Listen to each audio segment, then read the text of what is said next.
नमस्कार दोस्तों, आज हम और आप पुनः एकत्रित हुए हैं।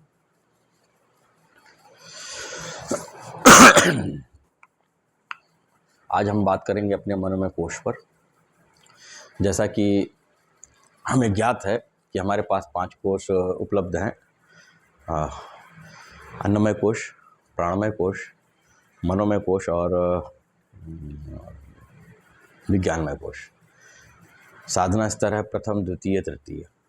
तृतीय साधना स्तर जो है, हमें विज्ञानमय कोश का जो प्लेटफॉर्म है वो हमें हमारी पूर्णता की तरफ लेके जाता है। वो हमारी पूर्णता में इस नाशवान और अविनाशी के बीच में एक लास्ट स्टेज है। उसके बाद तीसरे स्तर के बाद हम प्रवेश करते हैं विज्ञानमय कोश के बाद उस आनंद को स्पर्श करने में, जिसकी चर्चा हम कराए हैं। उसी तृतीय कोश में हमें इस आनंद का स्पर्श होता है और हम प्रवेश करते हैं दैवीय क्षेत्र में। एकदम तृतीय क्षेत्र के अंत में जब हम एक महत्वपूर्ण निश्चित अवस्था पे पहुंचते हैं इस विज्ञानमय कोश के विभाग में, उस महत्वपूर्ण निश्चित अवस्था पे पहुंचने के बाद हम फेंक दिए जाते हैं संत आरोहण मंच की तरफ, और वहाँ पर है एक बड़ी खाई, बड़ा शून्य। उस शून्यता में जा कर के हमें उस आनंद का थोड़ा बहुत स्पर्श मिलता है और हम तृप्त कर पाते हैं अपने उस प्यास को। और यदि इस आनंद रूपी रस का हम पान लगातार करते रहते हैं तो जिस समय हमारी तृप्ति ये पूर्णता की तरफ जाती है तो हम स्वतः ही उस दिव्य क्षेत्र में, उस अविनाशी क्षेत्र में अपने आप को पाते हैं। परंतु इस वक्त हम बात कर रहे हैं अपने दूसरे स्तर की मनोमय कोश के ऊपर। अन्नमय कोश और मनोमय कोश के बीच में एक कोश और है, प्राणमय कोश। ये प्राणमय कोश ऊर्जा सप्लाई का एक माध्यम है, एक सिस्टम है कि किस तरीके से आपका शरीर प्राण ऊर्जा को, इस प्रकृति से ऊर्जा को ग्रहण करेगा और ये उस ग्रहण किए हुए ऊर्जा के अनुसार ये कार्य करेगा। तो प्राणमय कोश ये स्तर में नहीं आता, ये साधना के स्तर में आपका स्थूल शरीर आएगा, जिसमें आपने धारण किया इष्ट को या मंत्र को या गुरु को, और उनके मंत्रों का आपने जाप शुरू किया, जिससे आपके अंदर तेज का निर्माण हुआ, आपके अंदर एक व्यवस्था का निर्माण हुआ कि आप जो है इस मार्ग पर और आगे चलेंगे। ये केवल एक बच्चे को काखा गगा पढ़ाने जैसा है। मैंने बताया कि आज 95% ऑफ द पब्लिक हमारी सोसाइटी में वो केवल इसी प्रथम स्तर को ही रिसाइड कर रहे हैं। यदि उनके पास कोई योग्य गुरु है, योग्य मार्गदर्शन है, या उनका विवेक जागृत हो गया है, तो वो दूसरे स्तर पर अपने आप को पाते हैं। जिनका विवेक जागृत नहीं हुआ वो अपने को दूसरे स्तर पर नहीं पाएंगे। तो दूसरा स्तर क्या है? वो हमारा मनोमय कोश है। मनोमय कोश क्या है? ये आपके मन को रिप्रेजेंट करता है। तो पहली बात तो ये समझ लीजिए कि हमारे इस शरीर में हमारे पास 2 चीज़ें मौजूद हैं। एक तो हमारा बाह्य शरीर है और दूसरा हमारा अंतःकरण है। ये हम सब जानते हैं। अंतःकरण 4 चीज़ों का समुच्चय है, जैसा कि मैं कहते हैं मन, बुद्धि, चित्त और अहंकार। इन 4 चीज़ों के सम्मिलित स्वरूप को हम मन कहते हैं। जब ये मन अपने मैंपन पे आता है, ये मेरा है, ये तेरा है, तो अपने अहंकार को स्पर्श करता है। जब यह मन विचार करता है, ख्याल करता है, इच्छा करता है, संकल्प और विकल्प करता है, तो यह अपने पास उपलब्ध जानकारियों के अनुसार करता है, तो ये चित्त का प्रकरण है। जब ये उसे प्राप्त करने के लिए गुणागणित करता है, उन तमाम तरीकों का इस्तेमाल करता है जो इसके पास उपलब्ध है पहले से ही, तब ये बुद्धि के रूप में बुद्धि को प्रकाशित करता है। तो ये 3 केंद्र जो हैं इस मनस का मतलब हो गया जो इनका इस्तेमाल करता है, जो इनको प्रकाशित करता है, जो इनके साथ में जोड़ता है। ये क्रियात्मक मनस जो है क्रियात्मक केंद्र है, जो कि इन सब चीज़ों में जोड़ घटाव करता है, इन चीज़ों को स्पर्श करता है। इन चारों को मिला करके एक जो हमारा अंतःकरण बनता है, उसको हम सम्मिलित रूप में अपना एक मन कह सकते हैं। ये हमारा मन है। मन और कुछ नहीं है। एक बच्चा जब पैदा होता है इस संसार में, तो उस समय से लेकर के आज तक जितनी भी जानकारियाँ उसके माता पिता द्वारा, उसके संचित कर्मों द्वारा और उसके परिवेश द्वारा, उसके समाज द्वारा, उसके संस्कारों द्वारा, संस्कृति द्वारा जितनी भी जानकारियाँ उसके पास इकट्ठी हुई हैं, ये उनकी स्मृति है। ये स्मृतियाँ और कर्म बीज जो भी वो कुछ करता है, वो कर्म बीज उसके चित्त में जाकर के बीज रूप में एकत्रित होते हैं। जब उस प्रकार का विषय उसके समक्ष आता है, किसी भी प्रकार का विषय आता है, तब उन्हीं स्मृतियों में जो उस विषय से मिलती-जुलती हुई जानकारियाँ हैं, वो इनको मनुष्य के मानस पटल पर प्रक्षेपित करता है। तो बंडल ऑफ जानकारियाँ जो भी मनुष्य ने आज तक पाई हैं, एक बोझा, वो आपका मनोमय कोश है। अब आपको देखना ये है कि आपने किस प्रकार की जानकारियाँ अपने पास इकट्ठा की हैं, किन चीज़ों का अभ्यास आज तक आप करते रहो, जिन चीज़ों का अभ्यास आप करते रहे हो आज तक, उन्हीं चीज़ों की जानकारियाँ आपके पास प्रचुर मात्रा में होंगी, उन्हीं चीज़ों के मास्टर आप आज हो। आप एक चीज़ पे गौर करें कि आप उन्हीं चीज़ों के बारे में चिंतन कर सकते हो, सोच सकते हो, जिनके बारे में आज तक आपने पढ़ा हो, देखा हो या सुना हो। यानी कि किसी न किसी माध्यम से वो जानकारी आपके पास आई हो। यदि किसी विषय में आपके पास कोई जानकारी नहीं है, तो आप उसके बारे में सोच नहीं सकते, विचार नहीं सकते, कुछ नहीं कर सकते। यदि उस विषय के बारे में एक छोटा-सा लिंक मिल गया आपको, तो मन की एक गुण और है, ये चीज़ों को जोड़-तोड़ करके एक नया रूप बना लेता है अपनी कल्पना शक्ति से। इसको बड़ी तरीके से समझिएगा, जैसे कि पहली बात तो ये समझ लीजिए कि आप उस विषय पे चिंतन ही नहीं कर सकते, उसके बारे में सोच ही नहीं सकते, विचार ही नहीं कर सकते, जिसके बारे में ना तो आपने पढ़ा हो, ना आपने सुना हो, ना आपने देखा हो। नहीं कर सकते। आपको अपने विचारने के लिए, अपने चिंतन के लिए उस संदर्भ में कोई ना कोई जानकारी आपके चित्त में होनी चाहिए, तब आप उस पे कार्य कर पाओगे। ये पहला बात हो गई। दूसरी बात ये है कि यदि आपको उसका लिंक मिल गया, चलिए मैं एक बात करता हूँ एक पौधे की जो कि पानी में पैदा होता है और उसके पत्ते जो है इतने हल्के होते हैं, वो कमल नहीं है, परंतु उसके पत्ते इतने हल्के होते हैं जो कि पानी में तैरते हैं। फूल जो है उसका ठोस होता है, जैसे फूल गोभी हम सब्जी में खाते हैं, उस तरीके का फूल होता है। अब इस तरीके का क्या आपने देखा है? आपकी स्मृति में उसके विषय में क्या चिंतन है, कुछ भी नहीं आएगा। परंतु ये मन इतना चालाक है कि उसको 2 लिंक मिल गया कि पत्ते तैरते हैं और गोभी जैसा होता है, तो क्या करेगा, गोभी ले लेगा और कमल के पत्तों को ले लेगा, दोनों को जोड़ देगा और एक चित्र आपके दिमाग में अपने आप बना देगा। जैसे कि मैं बोलूँ कि क्या उड़ने वाला घोड़ा होता है? उड़ने वाले घोड़े के बारे में आपने कभी कुछ बता सकते हो? तो आप कहोगे नहीं, उड़ने वाला घोड़ा तो मैंने नहीं देखा, उसके बारे में आप चिंतन नहीं कर सकते हो। लेकिन आपका मन जो है इतना क्रियाशील है, इतना कल्पनाशील है, वो क्या करेगा, घोड़ा ले लेगा और बाज का पंख ले लेगा और दोनों को जोड़ दे देगा, एक उड़ते हुए घोड़े का चित्र आपके सामने रख देगा। चित्र रख सकता है, परंतु उसकी क्वालिटी, उसका यूज़ वो नहीं रख सकता क्योंकि इसके बारे में उसको कोई जानकारी नहीं है। परंतु इतना कल्पनाशील है ये कि जो अगर लिंक मिल गया तो प्राप्त जानकारी के अनुसार, प्राप्त स्मृतियों के अनुसार ये एक चित्र को कल्पित कर लेगा, उसको बना लेगा। जो नहीं है उसको भी ये आपके सामने प्रत्यक्ष कर देगा। इस तरीके यानी कि आपके पास मौजूद वो तमाम सारी जानकारियाँ जो आपकी स्मृति में हैं, तमाम वो कर्म बीज जो कि आज तक आपने अभ्यास किया है, उन सारी चीज़ों का जो बैंक है, जो कोश है, वो आपका मनोमय कोश है। ये तो हो गया मनोमय कोश के बारे में, जो कि स्मृतियों का बंडल है, मैंने एक साफ तरीके से कह दिया। ये मन निर्माण कैसे हुआ?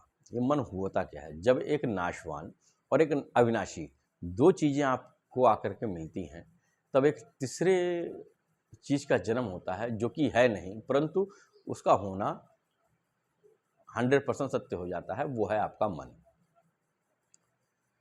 वो है आपका मन। जब अविनाशी और नाशवान 2 चीज़ें मिलती हैं, तब ये मन जो है प्रत्यक्ष आपके सामने होता है। इस मन में जो मैंने अंतःकरण की 3 चीज़ें बताई, बुद्धि, चित्त और अहंकार, मूल रूप से ये तो उसकी कार्यकारी पद्धति है। ये उसकी कार्यकारी पद्धति है कि अहंकार के रूप में ये अपने आप को जानता है मैं के रूप में, और चित्त के रूप में ये संग्रह करता है, और बुद्धि के रूप में यह किसी पे आधिपत्य जमाता है। ये मन ही है। इसके अंदर संकल्प और विकल्प उठते रहते हैं। संकल्प मतलब इच्छाएं कि मेरे को ये चीज़ प्राप्त करनी है, और विकल्प मतलब उसके अंदर ऑप्शंस ढूंढता है ये कि नहीं मेरे को लाल चाहिए कि काला चाहिए, हरा चाहिए कि पीला चाहिए, मेरे को मीठा चाहिए कि तीखा चाहिए। इस तरीके से संकल्प और विकल्प लगातार ये चलाता रहता है। इसका एक दुर्गुण है कि ये रुकता नहीं है। इसको रूहे जारी कहते हैं। ये लगातार चलायमान है, लगातार प्रवाहमान है। आज तक की जितनी भी स्मृतियां हैं ये लगातार जो उनका प्रक्षेपण जो है वो आपके मानसिक पटल पे करता रहता है। लगातार मानसिक पटल पर इसका प्रक्षेपण करता रहता है। अगर मैं इसकी तीव्रता की बात करूं तो आप सुनकर के बड़े अचंभित हो जाओगे कि ये एक श्वास में लगभग 15 से 20 चित्रों का प्रक्षेपण जो है आपके मानस पटल पे करता है। एक मनुष्य 1 मिनट में जो श्वासें लेता है, जो उसकी औसत श्वासें हैं साइंटिफिकली वो 12 है। एक स्वस्थ मनुष्य, एक नॉर्मल इंसान 1 मिनट में 12 श्वास वो लेता है। तो अगर हम 12 करें तो भी 144 हो गया। 1 मिनट में 144 चित्रों का प्रक्षेपण ये आपके मानस पटल पे करता है। ये इसका प्रवाह है। प्रथम स्तर में जब व्यक्ति साधना करता है तब वो केवल अपने आप को रिलेट करता है उस परम सत्ता के साथ में, अपने गुरु को धारण करता है कि अपने मानस पटल पर, अपने इष्ट को धारण करता है अपने मानस पटल पर, अपने मंत्रों को धारण करता है अपने मानस पटल पर। वो तेज उत्पन्न करता है ताकि हम अपने गुरु के साथ, वो मंत्रों को रिसाइट करता है ताकि तेज उत्पन्न हो सके, और उस तेज से वो अपने गुरु के साथ में, अपने इष्ट के साथ में सानिध्य में रह करके अपने मार्ग को पर चल सके। मैंने कहा कि मार्ग नहीं खोता, व्यक्ति खो जाता है। व्यक्ति कहाँ खोता है? व्यक्ति इन्हीं मानस पटल के पर जो चित्र प्रक्षेपित हो रहे हैं वो यहाँ से डिस्टर्ब होता रहता है, और ये जो प्रक्षेपण है उसकी स्थिति परिस्थितियों के अनुसार ये बदलते रहते हैं। कैसे बदलेंगे अभी मैं आगे क्लियर करूँगा। मुझे आज तक नहीं समझ में आया, मैंने पिछले भी कहा हुआ है कि 95% ऑफ द पब्लिक, 90 से 95 पब्लिक वो स्वाध्याय को करते हैं उसी प्रथम स्टेज पे, चाहे वो नमाज पढ़े, चाहे वो गुरुद्वारे में जाए, चाहे वो गिरजाघर में जाकर के प्रे करे, चाहे वो हिंदू कर्मकांडों को करे, लेकिन वो रहता प्रथम स्तर पे है। प्रथम स्तर पे रह करके वो सारे कार्यों को करता है। दूसरे स्तर पे वो आ नहीं पाता कभी, क्योंकि दूसरे स्तर पे उसको सामना करना पड़ेगा अपने इस मनोमय कोश के इस भीषण प्रवाह का। तो सोचिए कि वो प्रथम स्तर पर रह करके किस प्रकार की जीवन भर पूजन कर रहा है, किस प्रकार का यजन वो कर रहा है। ये कतई असंभव है। लोग कहते हैं कि मेडिटेशन करो, ध्यान करो, धारणा रखो, पूजा करो, नमाज पढ़ो। जब आप इतने स्पीड के साथ में मौजूद हैं तो ये पॉसिबल ही नहीं है कि आप जो है साधनात्मक क्षेत्र में पहले स्तर से दूसरे स्तर पे कभी जा पाओगे, या कभी उस आनंद को स्पर्श कर पाओगे, या कभी ईश्वर की पहचान कर पाओगे, क्योंकि आप स्वयं इतने स्पीड में हैं, आप कभी पहचान नहीं सकते। आप बड़ी स्पीड में जा रहे हैं ट्रेन से 400 किलोमीटर 200 किलोमीटर की रफ्तार से, अगर मैं पूछूं कि कौन सा पेड़ गया रास्ते में, आप नहीं समझ पाओगे, आप नहीं पहचान सकते। एक एग्जाम्पल दे रहा हूं मैं आपको। तो इतनी बड़ी स्पीड के साथ में आप क्या समझते हो कि आपका पूजन कहाँ तक का संभव है? वो पूजन केवल प्रथम स्तर केवल इसलिए है कि आपके अंदर एक मजबूत विल पावर पैदा हो सके, आप अपने आध्यात्मिक जीवन के साथ में संपर्क बना सकें, अपने ईश्वर के साथ में संपर्क बना सकें, और ये कह सकें कि हे प्रभु मुझ पर कृपा कर, मैं तुझे चाहता हूँ। अपने आप को रेडी करना, जिस तरीके से एक पहली क्लास के बच्चों को ABCD टीचर पढ़ाती है, क ख ग घ पढ़ाती है, टेबल्स याद करवाती है, पहाड़े याद करवाती है, बच्चे चिल्लाते रहते हैं, तो ये प्रथम स्तर है। अगर आप द्वितीय स्तर पर आपको कोई वर्किंग नहीं है तो आप स्वतः विवेचना करिए अपने मनस से, अपने बुद्धि से, अपने चिंतन से कि आप कहाँ हो। आप कहीं नहीं हो, केवल आप एक भ्रम की आध्यात्मिक जीवन को, एक सांस्कृतिक जीवन को आप जी रहे हो। इसके अलावा आप कुछ नहीं, इसके अलावा कुछ नहीं। बहरहाल मेरा ये मुद्दा नहीं है। हर एक व्यक्ति को जरूरी है कि प्रथम स्तर में जाने के बाद गुरु जरूरी है। मैंने इसीलिए कहा कि गुरु के मार्गदर्शन में, क्योंकि वो चल चुका है इस मार्ग पर, उसने तमाम सारी मुश्किलें इस मार्ग पर देखी हैं, और वो आपको रास्ता दे सकता है। इसलिए एक जीवित गुरु की, एक प्रत्यक्ष मार्गदर्शक की आपको ज़रूरत है। या तो आपके प्रथम स्तर के रिसाइट के दौरान, पूजन के दौरान ईश्वरीय कृपा से आपके अंदर एक विवेक जागृत हो और आप स्वतः ही इस जगह पर फोकस हो जाएं। दोनों स्तर के काम हो सकते हैं, परंतु हम बात करेंगे केवल मनोमय शरीर की। मैं लिंक इसलिए बता रहा हूँ क्योंकि साधनात्मक जीवन में इस मनोमय शरीर का हमारे पास रिश्ता पड़ता है और इसको पार करना ही दूसरे अवरोध को, पहला अवरोध तो यह है कि हमारा संकल्प हो, हम रिश्ता जोड़ पाए। दूसरा अवरोध यह है कि हम इस स्पीड को तोड़ करके अपने इष्ट के साथ में, अपने गुरु के साथ में, अपने मंत्रों के साथ में रुकें, कि उसकी पहचान कर पाए। तो ये दूसरा स्तर कार्य करता है आपके मनोमय कोश पर। तो दूसरे स्तर पर जो विधि है वो विधि है सुमिरन की। आपके हृदय से जो होता है, हृदय में प्रेम होता है, आस्था होती है, विश्वास होता है, भावनाएं हैं, रजोगुण है ये, जो कि होता है आपके नाक के माध्यम से, आपके श्वसन के माध्यम से। आपके श्वसन का और इन चित्रों के प्रक्षेपण का एक बहुत ही गहरा रिश्ता है। जब आप अपने श्वासों के माध्यम से अजपा जाप जिसको कहते हैं, जिसको जिक्र खफी कहते हैं, छुपा हुआ, तो सॉरी, ये जिक्र कल्बी है, जिक्र खफी नहीं, ये जिक्र कल्बी है। जिक्र कल्बी कहते हैं जिसे, वो आपके सांसों के माध्यम से होता है।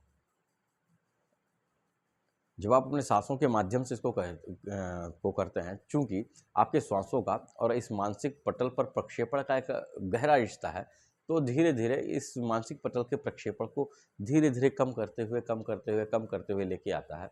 और जैसे जैसे ही ये कम होगा, आप स्वतः पाएंगे कि आप विज्ञान में कोश की तरफ बढ़ रहे हैं। इस अंदर के काम करने के सिस्टम को बड़ी अच्छी तरीके से आपको अनुभव होने लगेगा कि हम अपने शरीर में होने वाले अनुभव को कि किस प्रकार से ये कार्य करता है।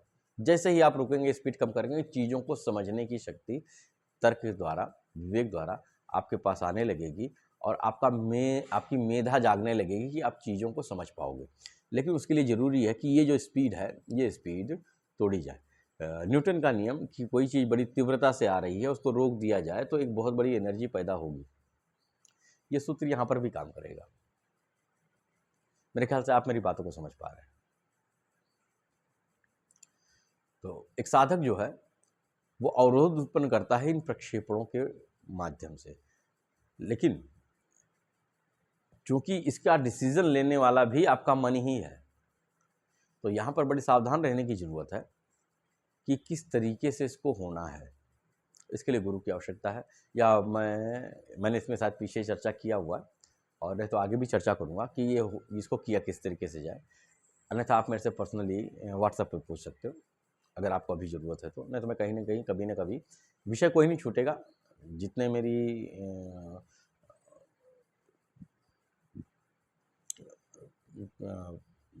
प्रज्ञा काम करेगी, जितनी मेरी बुद्धि काम करेगी, मैं उतने चीज़ों को खुल करके आप लोगों के साथ में रखूँगा।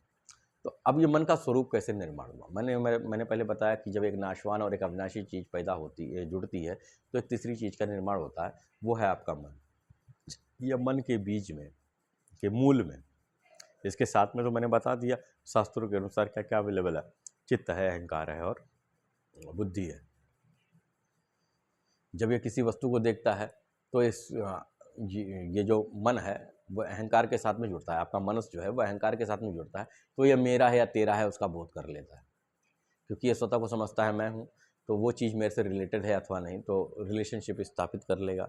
स्मृतियों में उस पदार्थ के, उस विषय के संदर्भ में जितनी जानकारियाँ हैं उसको आपके सामने प्रत्यक्ष कर देगा। अगर उसके अनुसार नहीं है जानकारियों में, उसको कोई इंटरेस्ट नहीं है, इसकी इच्छा नहीं बन रही है, तो तेरा है, नहीं तो वो मेरे को चाहिए या मेरा है, वो ऐसा कर लेगा। अब उसको प्राप्त करने के लिए वो अपनी बुद्धि के संपर्क में आएगा और तमाम सारे चीज़ों को वो करने की कोशिश करेगा, जिस मार्ग से उसको वो प्राप्त हो, उसको सुलभ हो, या जिस तरीके से उससे वो छुटकारा पाना चाहे, उन तमाम चीज़ों के रास्तों को, जो भी उसके पास उसकी जानकारी में, उसकी स्मृति में जो भी सूत्र मौजूद हैं, जो भी फॉर्मूले मौजूद हैं, उसको पाने के अथवा उसको छोड़ने के, वो तमाम सारे एक्टिविटी को करेगा।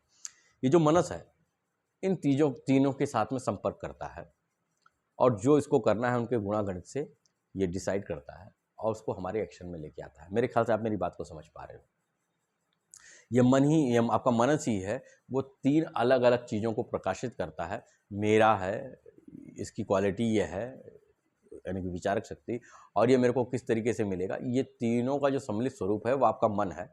और ये मन में 4 केंद्र हैं, वो मनस हैं, जो कि फोकस करता है इन तीनों केंद्रों को, अहंकार को, चित्त को और बुद्धि को।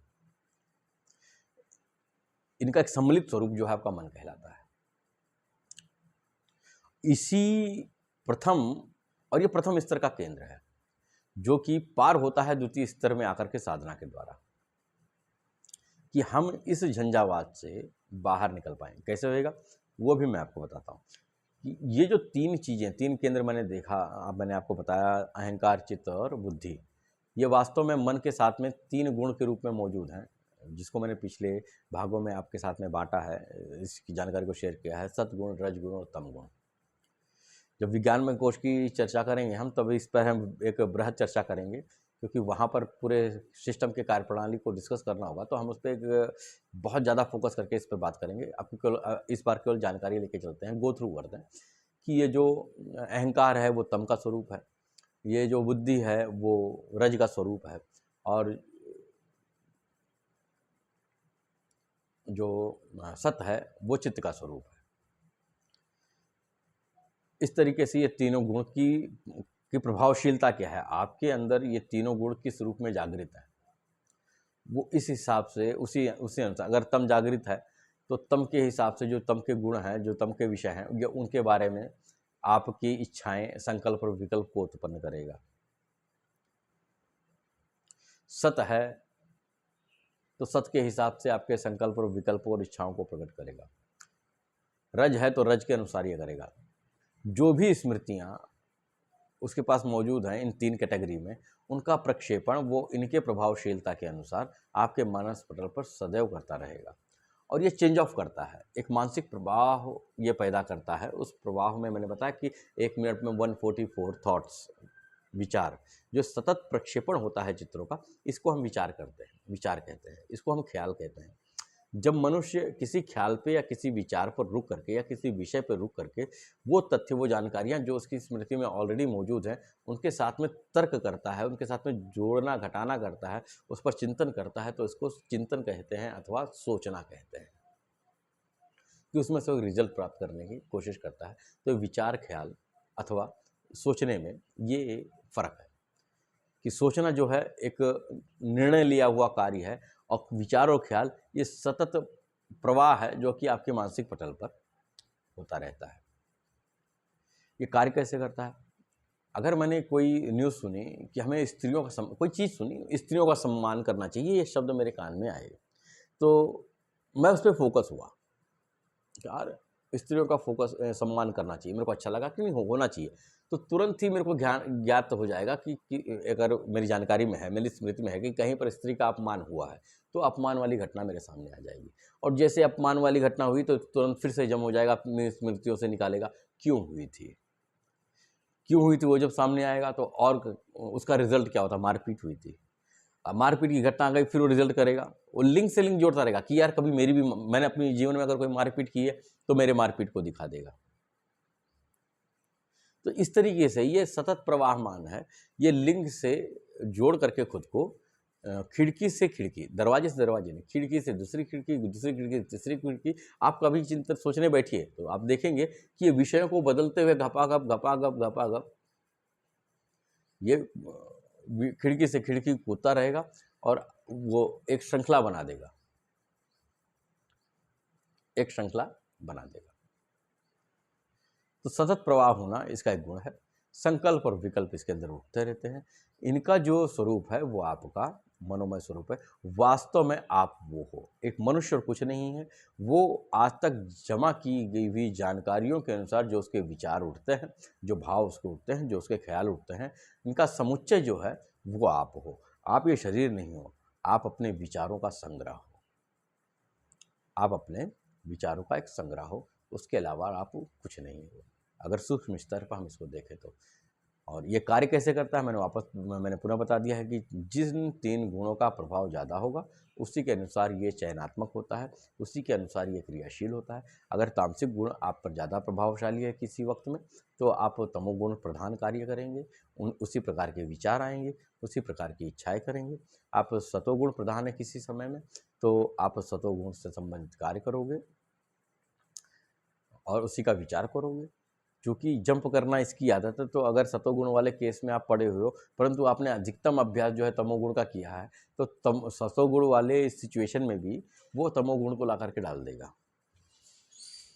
तो महत्वपूर्ण ये होता है कि आप इसको ट्रेंड कैसा करते हो, आप इसका अभ्यास कैसे करते हो। जितनी बार जितनी ज़्यादा चीज़ों को आप रिसाइट करोगे, उनका विचार करोगे सोचने के माध्यम से, क्योंकि विचार तो सतत प्रवाह है। जब आप रुक करके किसी विषय पर तर्क दे देते हो, उसको अपनी स्मृतियों से और जोड़ने लगते हो, स्वयं उसमें मौजूद हो जाते हो अहंकार के स्वरूप में कि नहीं इसको मैं चिंतन कर रहा हूँ, तो वो उसको और मजबूत कर देता है। और यह है कर्म बंधन। मैंने कर्म में समझाया हुआ है कि कर्म बंधन और विचारों का बंधन किस तरीके से कार्य करता है, ये कर्म बंधन हमारा कैसे बनता है और इनका नाश कैसे किया जा सकता है। जब आप जिक्र कल्बी करते हो, हृदय से जप करते हो सांसों के माध्यम से, तब इनकी स्पीड में, इनकी तीव्रता में कमी आती है और इन कर्म बीजों का नाश होता है। यह है हमारा मनोमय शरीर। और हम वास्तव में बाहर से तो प्रत्यक्ष शरीर में जैसे है वैसे है, ये हमारा मूल शरीर नहीं है, ये हम मूलतः नहीं है। हम मूलतः अपने अंतःकरण को रिप्रेजेंट करते हैं कि वहाँ पर हम क्या हैं। मन है जो हमारा, वो हमारे अहंकार का, हमारे चित्त का, यानी जानकारियों का और हमारी बुद्धि का एक समुच्चय है। तो वही हमारा अंतःकरण, हमारा असली स्वरूप है। इसी को हम अपना सूक्ष्म शरीर कहते हैं, इसी को हम अपना सूक्ष्म शरीर कहते हैं। कारण शरीर जब हमारे पास आएगा तो उसमें केवल 3 गुण हैं और ये अहंकार, बुद्धि और मन की स्थिति बदल जाती है। आज ये बुद्धि, ये अहंकार हमको फंसाने वाली है, हमको पकड़ने वाली है। वहाँ पर तीसरे स्तर पर ये पॉजिटिव हो जाती है, ये मेधा बन जाएगी। चित्त जो है हमारा वो सात्विक होकर के सत्वगुण प्रधान हो जाएगा और हमें विज्ञानमय कोश में रहने की, उसमें अभ्यास करने की अनुमति स्वतः उसका जो शक्ति है वो स्वतः हमें प्रदान कर देती है।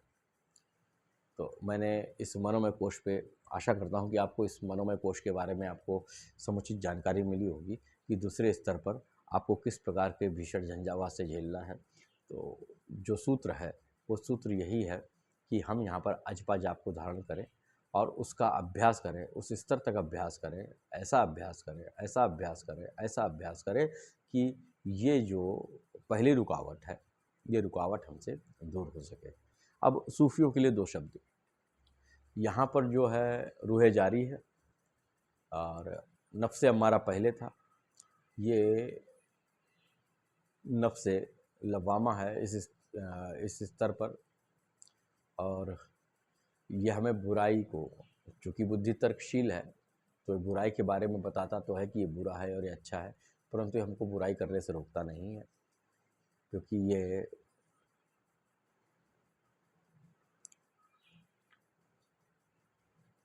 खुद उस बुराई में साझेदार होता है नफ्से अम्मारा के।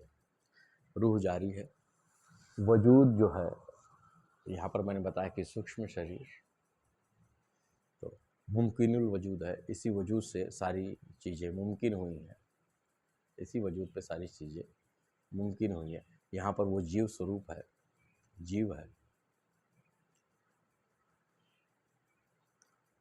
तो आज के लिए बस इतना ही। आशा करता हूँ आपको मनोमय कोश के बारे में एक समुचित जानकारी मिली होगी, जो कि आपके साधनात्मक जीवन में कार्य करेगी। मैं वापस से कहता हूँ कि मनुष्य नहीं खोता, व्यक्ति नहीं खोता, मार्ग खो जाता है। हर व्यक्ति को ज़रूरत है अपने आध्यात्मिक मार्ग को नित्य खोजने की, क्योंकि ये जो विचारों की श्रृंखला है, ये जो हमारे पास स्मृति बीज और कर्म बीज पड़े हुए हैं, वो बाहरी पर्यावरण, स्थिति और परिस्थिति के अनुसार आपको भटकाते रहेंगे। तो बार बार आपको खोजना है अपने आध्यात्मिक मार्ग को, ताकि आपका मार्ग भटक ना जाए। यहाँ पर हमारे पास अगर ये एक जीवित मार्गदर्शक है सद्गुरु के स्वरूप में, तो वो स्वतः अपनी अंतः प्रेरणा से, अपनी कृपा द्वारा आपको इशारा करता रहता है, करता रहता है, करता रहता है, और आपको एक सीधी लाइन पर चलाने की वो कोशिश करता है। आप सबका दिन शुभ हो। शेष हम अगली बार पुनः मिलेंगे और बात करेंगे विज्ञानमय कोश के ऊपर। उसके दरमियान मैं पुनः एक बार तमाम सारी जानकारियों को एक साथ रखने की कोशिश करूँगा, ताकि आप प्रथम स्तर, द्वितीय स्तर और विज्ञानमय कोश की कार्यप्रणाली को एक दृष्टि में समझ सकें। धन्यवाद।